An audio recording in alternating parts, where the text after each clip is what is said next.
Live from the Pitch Pad in New York City. Get ready to unleash your inner entrepreneur with Pitch Live with Amy Summers. Whether you're a seasoned entrepreneur or just dipping your toes into the Shark Tank, this is the place to be to discover how to turn your pitch into reality.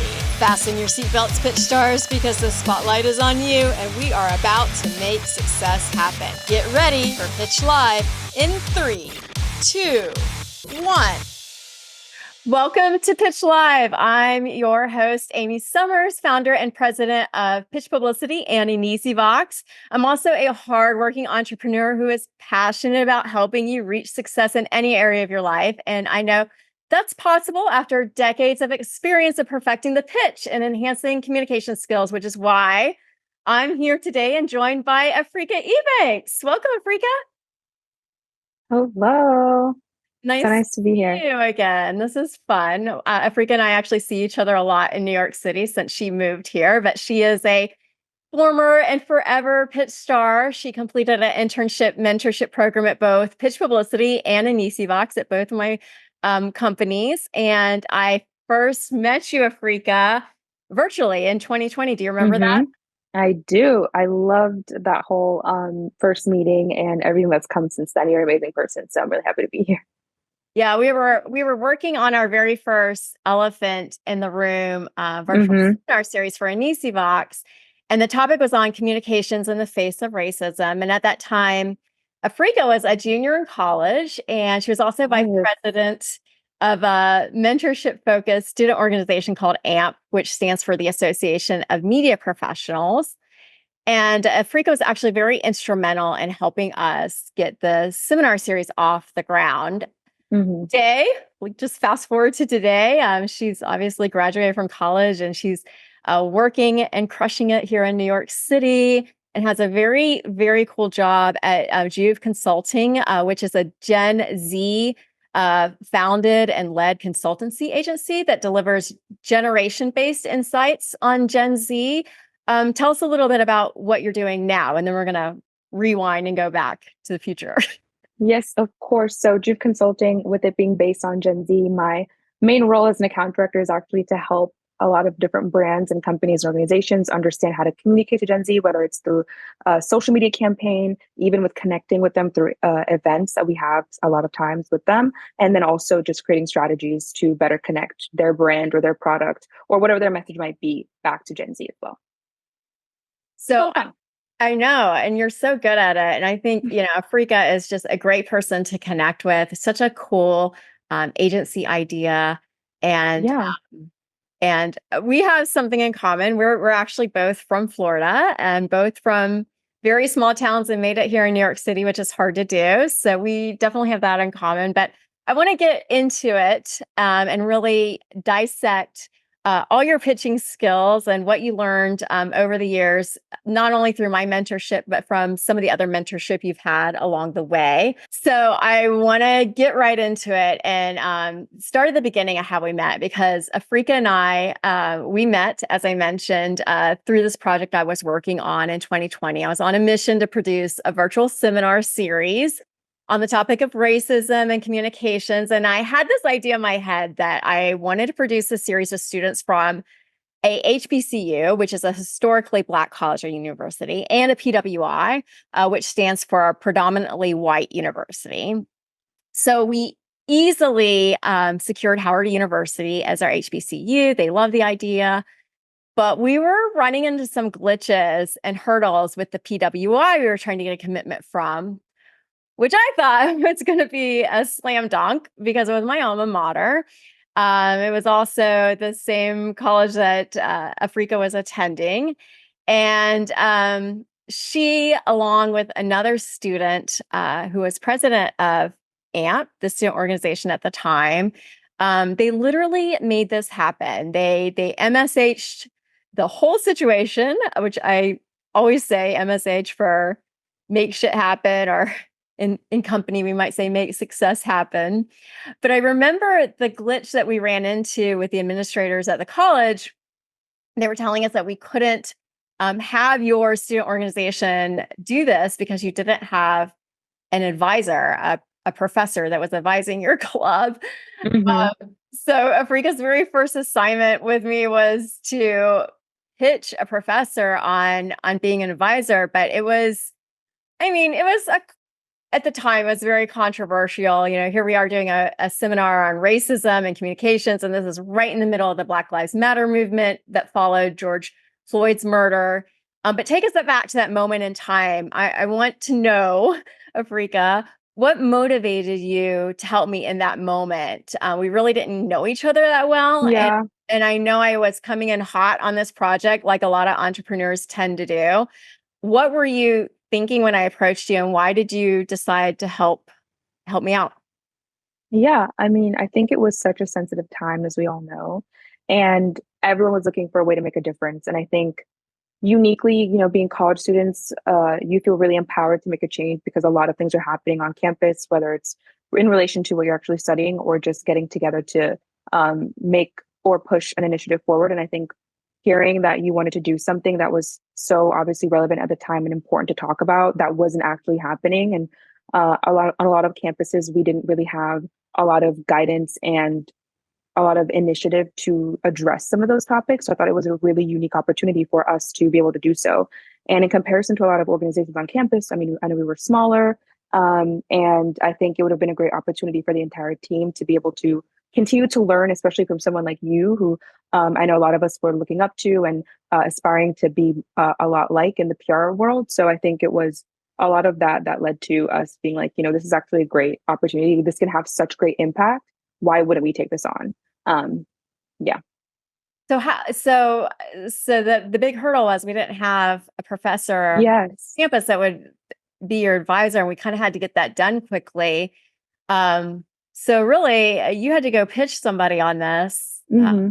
How did you prepare for that? Did you pick someone that you knew, or what was? Take us through the process. Yes. Oh, what a fun time that was actually now thinking about it. I think I know we met as a team just to talk through like what our process would look like. But I think it became really clear that um, we needed the support to make something as important as this happen. And at a time that was so sensitive, and when a lot of people weren't really, as you mentioned before, it was controversial. A lot of people weren't really taking stakes and exploring what the topic was and how to address it, especially from a communication standpoint. I think we just sort of developed the pitch as easy as we're human beings. It's a very real human issue. And we're in this college that's supposed to be dedicated for us to learn and improve and grow as communicators. So blending those two together is the perfect reason as to why we would need the support as an organization to push this forward. And I think after a couple of conversations with the professor, we were able to bring them on board and get things going, which was amazing. What was your appeal to him specifically? Because did he know about your organization on campus that much when you first approached him? Oh gosh. Not really. And honestly, not a lot of professors did at the time too, which is why I think it was a little bit of a struggle landing one. But I think having this specific opportunity tied to the organization made it a lot easier to get someone on board because it was just a really human issue. And I think just connecting as people and being able to have those real conversations was what I think ultimately in the end helped us to actually move this forward because it became less about the organization and how small or how big we were and more about, okay, well, we actually need to support something like this to move forward and to allow these students to have the opportunity to grow as communicators within this college, within this program. So I think that was like the sort of winning factor there. You bring up a really good point because I think just in pitching in general, sometimes I Hmm. find this to be true. Whether you're pitching your company or a client or organization like you all were doing, sometimes it's hard to pitch something when you don't have anything going on. So here I was coming in and saying, hey, we've developed this seminar series. We just need to plug in a student group to make it Hmm. happen. We're going to make you look good. I think that when you are pitching, the idea that to either have an event or to have something specific that you can kind of wrap it around, especially if it's timely. This one was certainly timely. Hmm. It was controversial, but a little controversy never hurts either sometimes. What do you, Never hurts. yeah. Yeah. No, that's true. And I also think, having Howard tied to it as well was also great for credibility because here's just incredible HBCU. Why would we want to partner with them? And so I think that's how everything ended up coming so well together and meshing really well as well for both organizations and just the project as a whole. Yeah, that's another good point too, I think, because and we didn't mention our university, but our university is the University of Florida, uh, Yeah. which is a public university, always striving to be a top university. So Mm-hmm. I have found that too when pitching, like when you are presenting something to someone, if you can just get one person or one organization on board that has some kind of cachet or name to it, in this case, we had Howard University, it really does help put a little pressure on because I mean, Yeah. if that person or that organization's doing it, or in this case, this university, this Howard University was doing it, it starts to call in the question, well, why aren't we considering this as a serious? Exactly. Exactly. Um, exactly. I think that's exactly why we ended up having everything move forward the way that we did. Um, Howard definitely helped. I also think you helped tremendously because you went to UF. I was like, we have this incredible alum. Why wouldn't we, mesh everything well together and get this conversation And going, I think that was a little bit of my mistake in the beginning because I actually thought that pitching Howard was going to be the harder Hmm. one for me because I didn't go to Howard. Although one of my team members at the time did go to Howard, so we were leveraging Oh, her yes. alumni status, Ladora. But I just I think I took it for granted that I had served on many boards at UF and that they knew me and I could just waltz in there and say, "Hey, I'm doing this thing. I need some students," and it would be okay. And I was actually shocked that they were pushing back on me so hard. And I Hmm. think that's a great lesson for all of us is that sometimes you can go confidently into a pitch just thinking that you have it all together without really having your substance and your Hmm. talking points down. And I kind of fumbled a little bit. I was really upset with myself because I wasn't expecting the pushback. Uh, Yeah.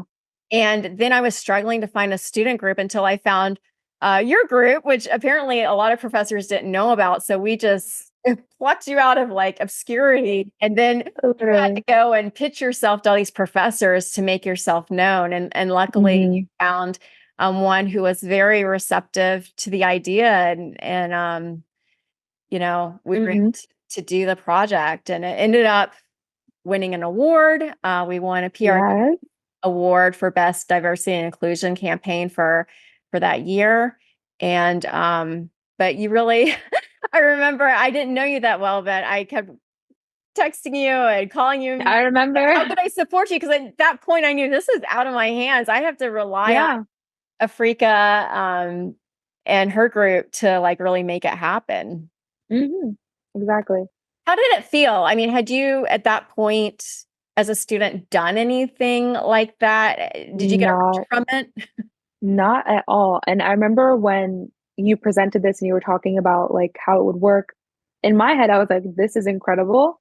Because I think for a lot of us too, it was our first opportunity doing something that would be so impactful, but also I think technically our many of our first internships as well. So it was like a really big deal that we were able to do something like this and also have the access to hear from some key people in the industry. Like that was also a really big selling point for us as a group was wait, we can actually get mentorship technically from a lot of these different people in these different industries because, as PR students and as communicators, there are a lot of different industries and niches that a lot of us had interest in, whether it's like fashion or entertainment, news, or even tech. And I think having all of those things together was something that made this project actually really exciting. Like, how do we tackle this conversation within the tech industry or within fashion? Like, it all is unique, and I think presents a great way for us to learn. And so that I was I was really happy and Yeah, excited. we had a lot of great alumni on those panels, and I know that you were connecting and making connections during the series. Did you stay connected with any of those alumni from that series, and have they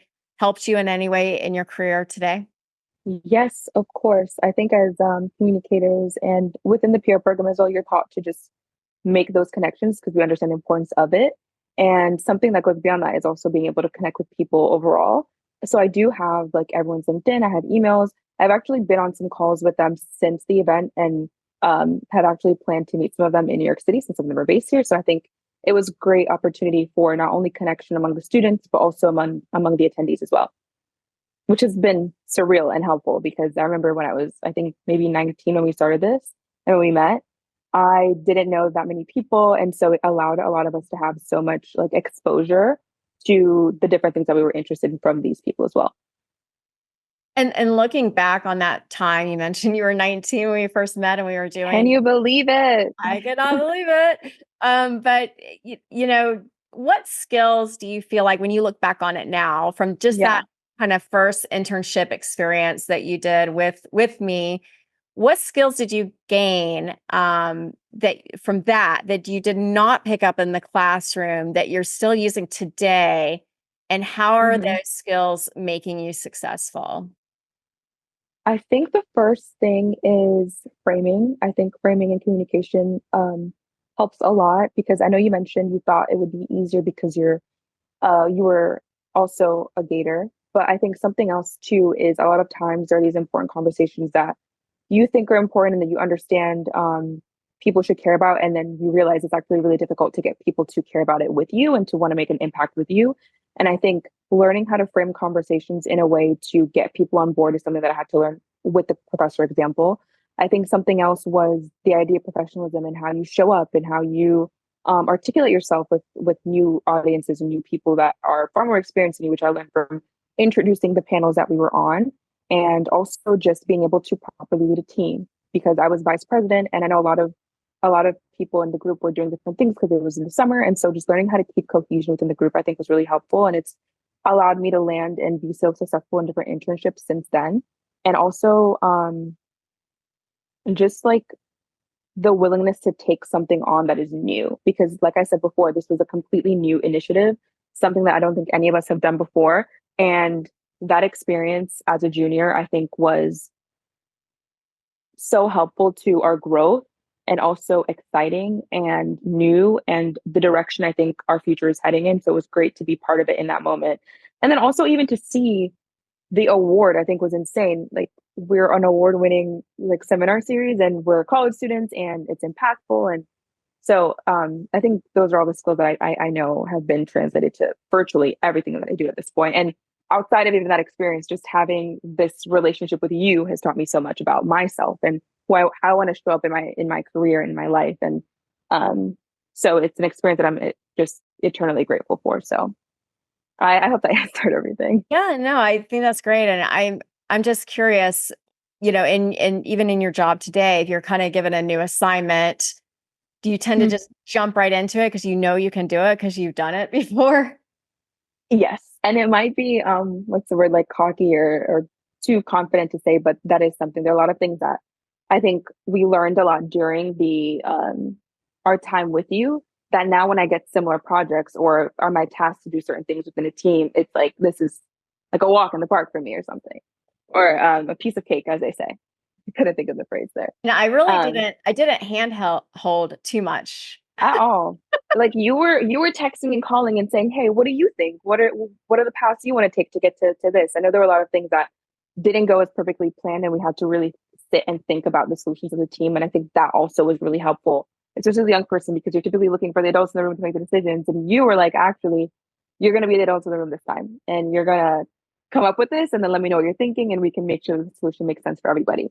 So I think wow, like even talking about it and thinking back to that time, we learned so much in that span of like 6 months when we had this project, which was incredible. And I think it's so important. I think I just do it.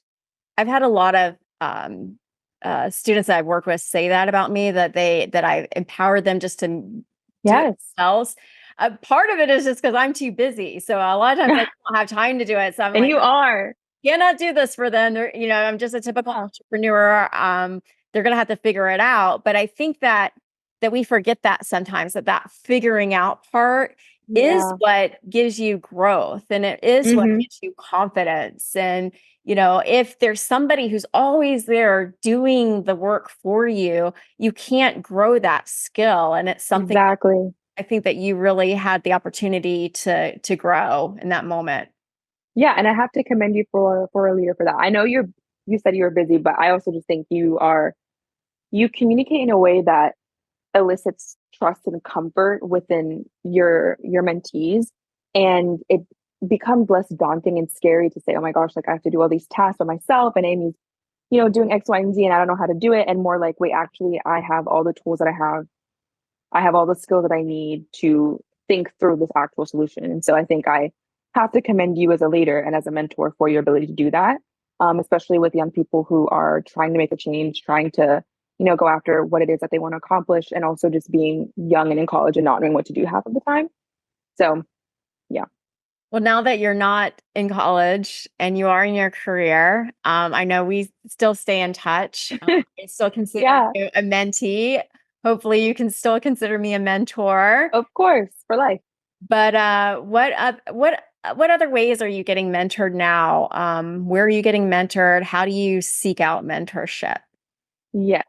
Um, I will say, I think since college with this program, and also I had a mentor through the program when I was like a freshman, I came to understand tremendous and sort of life-changing value that mentorship is and can be for someone's life.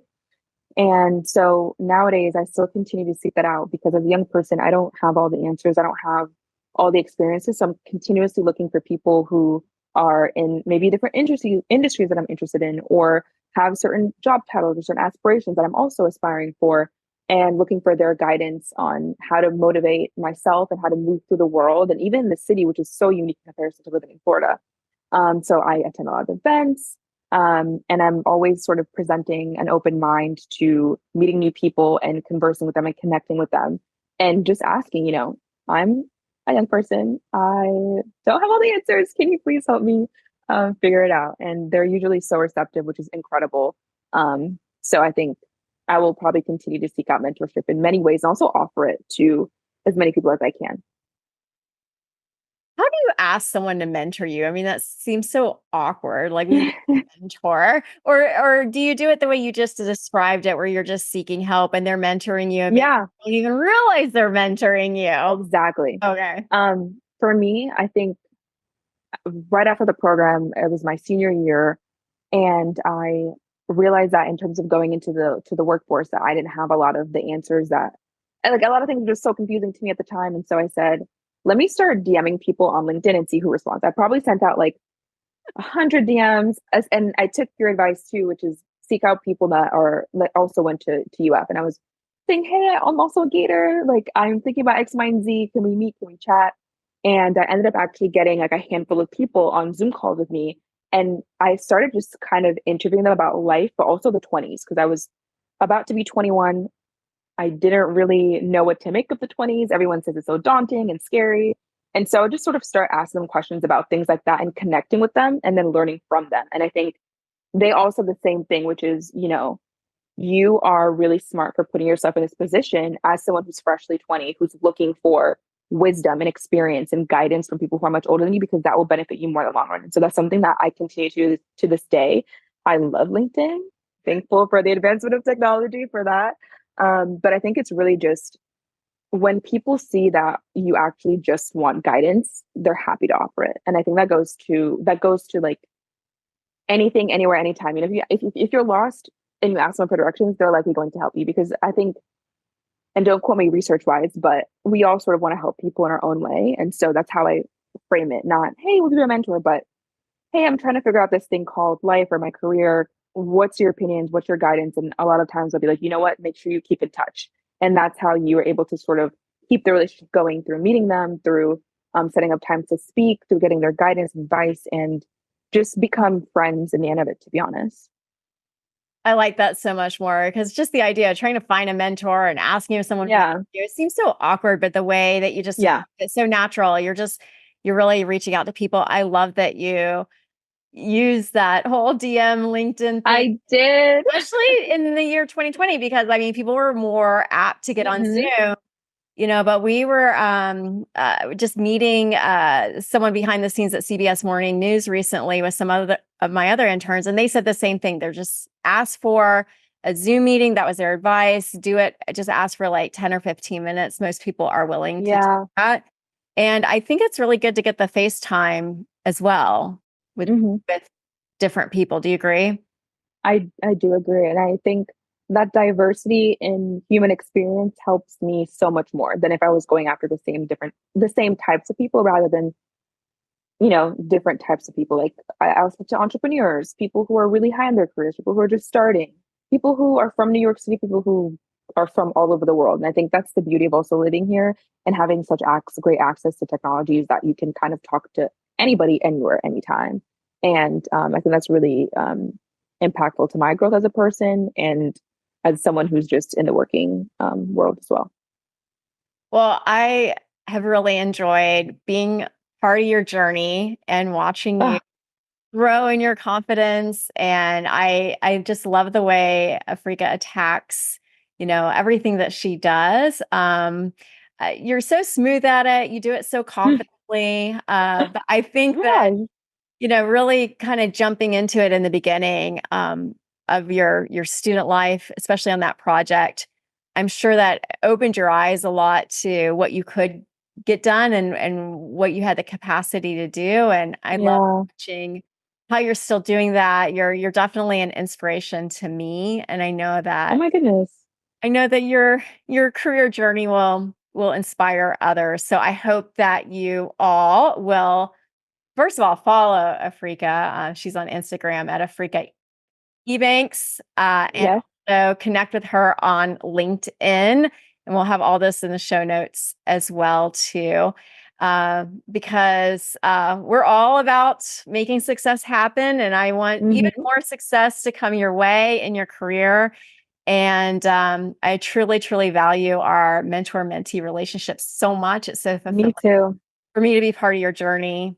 And thank you. Thank you so much, Afrika, for joining us. Thank you, Amy, and thank you for changing my life for the better, or being part of that experience of me developing into who I am. I think I'm really glad that we met and that we were the organization that you ended up working with because I think it's had such a great effect on me as a person. So thank you. Well, thank you. And thank you, everyone, for joining us on this episode of Pitch Live with Amy Summers. Be sure to hit that subscribe button and give us a rating or a review because your feedback really helps us plan future episodes. And I hope you were inspired today to get out there and pitch and advocate for yourself and be like Afrika, make success happen, connect with mentors, people that can help you throughout your career. And as a bonus, join us at anisivox.com where you can get motivated, hone your communication skills, binge as much mentorship as you want whenever you need it. The link is in the show notes, along with all of my social media handles. Let's get connected so I can follow and support your success too. Until next time, MSH. Bye.